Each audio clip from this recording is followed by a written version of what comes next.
अवधेश जी, दो बातें हैं। एक बात तो यह है कि वाकई में जिस इंटेंसिटी के साथ आवाज उठनी चाहिए थी बांग्लादेश में मारे जा रहे हिंदुओं के खिलाफ, ऐसी आवाज नहीं है।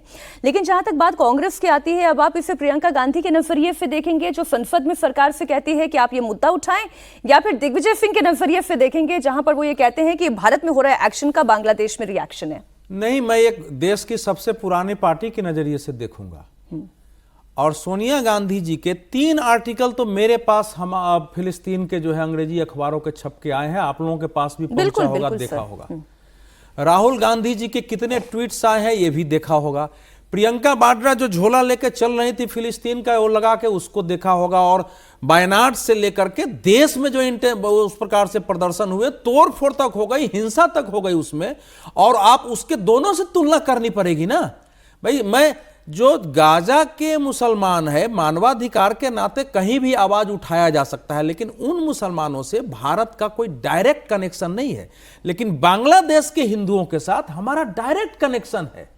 और ये बता रहा है इस समय, देखिए ये किसी को कटु लग सकता है कि आज ये दुनिया भर के हिंदू मानने को विवश हैं कि मिला जुला कर राजनीति में हमारे पास भारतीय जनता पार्टी के अलावा केवल भारत के ही नहीं, दुनिया के हिंदू और मानने लगे हैं, सिख भी मानने लगे हैं कि भाजपा के अलावा हमारे साथ कोई खड़ा होने वाला नहीं है। ये मैसेज इस समय सोनिया प्रियंका जी जब बोल रही थी, उनके चेहरे का हाव भाव देखो ना, दोनों के अंतर देखो क्या है। उतना सीरियस होता तो इस इशू को अलग से हो सकता था, ध्यान आकर्षण प्रस्ताव के तहत, किसी के तहत ये स्पेशल होता, कांग्रेस प्रेस कॉन्फ्रेंस छोटा सा सर क्विक कमेंट। नहीं, इस पर एक कमेंट इसलिए है क्योंकि आप बताइए अवधेश जी की भारतीय जनता पार्टी ने कौन सा प्रस्ताव मूव कर दिया पार्लियामेंट में। अभी भारतीय जनता पार्टी या गवर्नमेंट दोनों मान रहे हैं कि बांग्लादेश का इंटरनल इशू है, प्रधानमंत्री बयान नहीं दे रहे हैं, गृहमंत्री बयान नहीं दे रहे हैं, और हम लोग एक्सपेक्ट कर रहे हैं कि लीडर ऑफ अपोजिशन इस पर आकर के सड़क पर लड़ने लगे। अभी जो प्रदर्शन सिलीगुड़ी में या बंगाल में भी हो रहे हैं वो विश्व हिंदू परिषद कर रही है ना, भारतीय जनता पार्टी तो नहीं कर रही है। एक राजनीतिक पार्टी जो सत्तारूढ़ दल है या जो मुख्य विपक्षी पार्टी है, उसका एक दायरा है, एक सीमित दायरा है।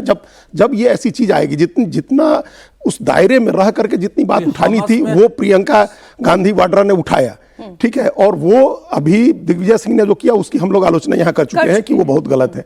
तो अभी सरकार, अभी हम मुख्यमंत्री जी को भी सुन रहे थे, तो सरकार ही क्यों नहीं प्रस्ताव पेश कर दे रही है? अगर नेता विपक्ष नहीं पेश कर रहे हैं तो सरकार प्रस्ताव पेश करे। सर फिर एक लाइन ही होनी चाहिए, करना पड़ेगा, क्योंकि विदेश मंत्री का इस मुद्दे पर स्पष्ट बयान है, पार्लियामेंट में घोषित स्टेटमेंट है, तो वही विदेश मंत्रालय बोल रहा है। और लगातार जो सरकार का हाई कमीशन को बुला के बताया जा रहा है। और जो ये संगठन परिवार होता है, देखिए ये इस समय अगर वो जो प्रदर्शन था उसमें सभी शामिल थे, बीजेपी का बैनर आपको नहीं दिखे, क्योंकि हिंदुओं का प्रदर्शन था वो, तो हो सकता है कांग्रेस के भी लोग हों, उसमें अकेले विश्व हिंदू परिषद का भी नहीं था, नहीं कांग्रेस के लोग का ही नहीं। ठीक सर, हम इसको ऐसे समअप करने की कोशिश करते हैं कि सरकारें जो अपने स्तर पर करेगी, विपक्ष जो अपने स्तर पर करेगा, लेकिन हिंदुओं को ही खुद के लिए खड़ा होना पड़ेगा।